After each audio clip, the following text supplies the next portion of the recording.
دا 2 کاله کېږي چې سړی مې شهید شوی دی، 2 بچیان مې دي. دا نن بیخي د نن وړه مې اوس سبا ته زه حیران یم چې خدای زه به سبا ته څه وکړم. ایبنون مې د خلکو جمپرونه ووینم، وایي مور موږ جمپر نشته که هر شی ویني.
معزز ورونو خویندو، السلام علیکم ورحمت الله وبرکاتو.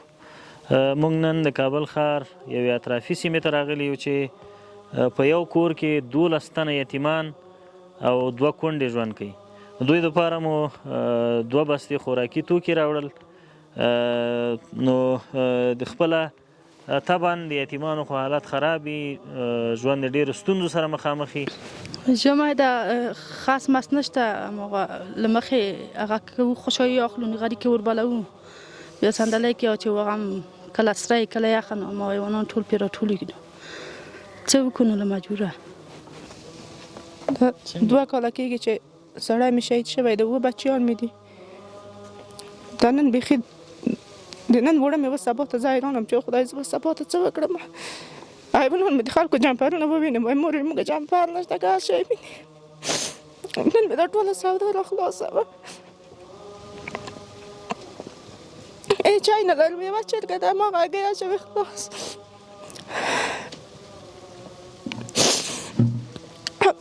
د یاسین شریف مې ویلې په ګندم مې شفا مال خدای پاکه ته برکت پکې واچوه.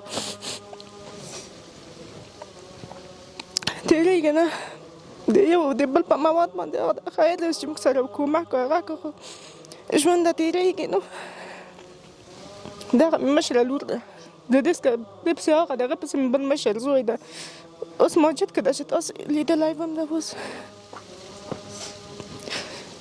هغه مریض ده، حمله پرې راځي. خیر اوس چې موږ باندې څوک رحم کوه، خدای پاک دې رحم پرې وکړه، موږ داسې لږ کومک وکړه موږ سره. بوټونه دي، جمپرونه دي، خوراکه هغه ده، دا به زه په چی شي ورته پوره کړم. انشاءالله خدای مهربان دی.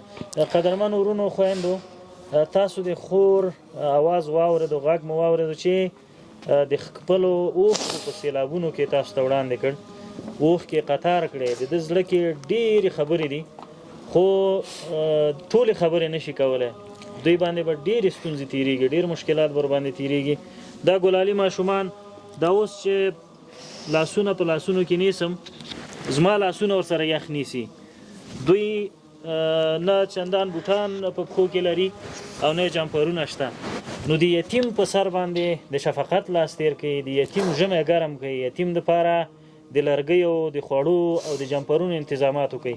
که غواړئ چې الله درنه راضي شي او ډېره په لنډه لاره باندې جنت ته لاړ شئ، نو اسانه او بهترینه لاره همدا ده چې د یتیمانو لاسنیوی وکړئ او د دې مرسته وکړئ.